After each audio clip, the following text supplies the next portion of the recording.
No gold is not in her. She's a What's up YouTube, this is Revan TK421 here, and I call these hose clamp spinners, and I'm going to teach you how to make them. So first I'm going to show you guys how to use coins as weights for the hose clamp spinner.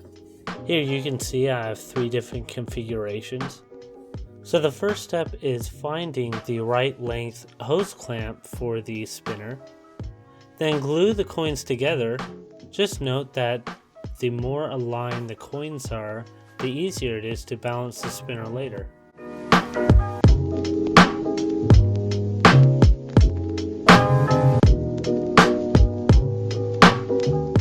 So after you've glued the coins together, you're going to want to put the hose clamps together using your screwdriver.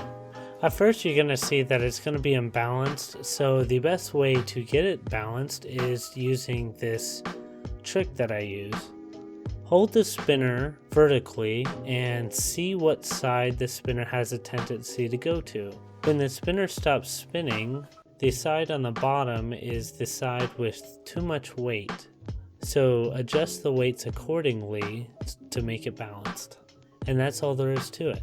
As you can imagine, there's tons of different ways you can make this hose clamp spinner by using different things as weights and different lengths of hose clamps.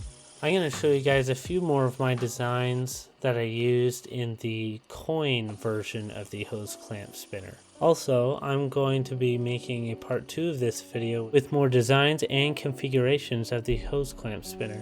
So in the next design, I use nickels in the tri-spinner orientation.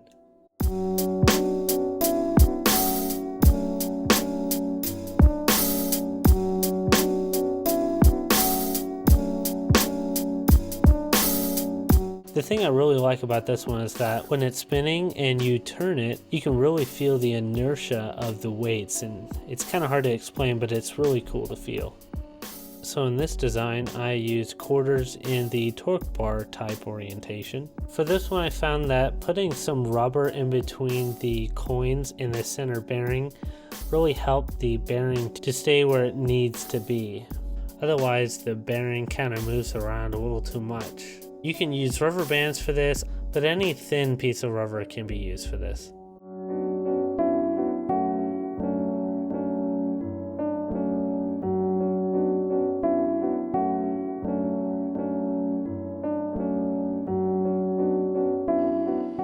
So this design is just like the last one, but except instead of quarters, I'm using bearings as weights.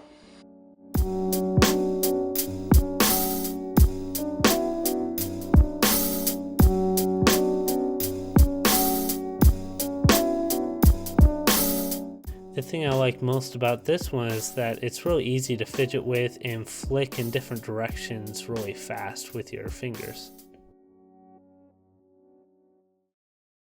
This next hose clamp spinner is probably the simplest in this video. For this one, all you have to do is literally just put the hose clamps on the bearing and you're done. The thing I like most about this one is how small it is. Because it's so small, it can fit in your pocket really easily. And this last design is probably my favorite in the video. I use 18 bolts and 3 hose clamps to make this one.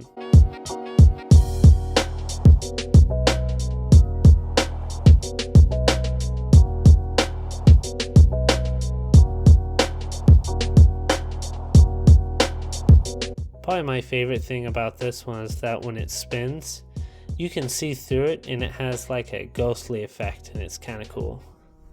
So those are the designs I have in this video, and I just wanted to say that I want to encourage you guys to be creative and find some different weights that you can use. Look through your garage or look through that junk drawer and see if you can find anything that you can use as weights, and just stick it on the spinner and see if it works. Just to remind you guys, I'm having a DIY contest and a giveaway right now. If you want more information regarding these things, see the description. So again, there's going to be a part 2 to this video, and if I've already made it, click on the top right if you want to see part 2. Thank you for watching, and as always, keep calm and spin on.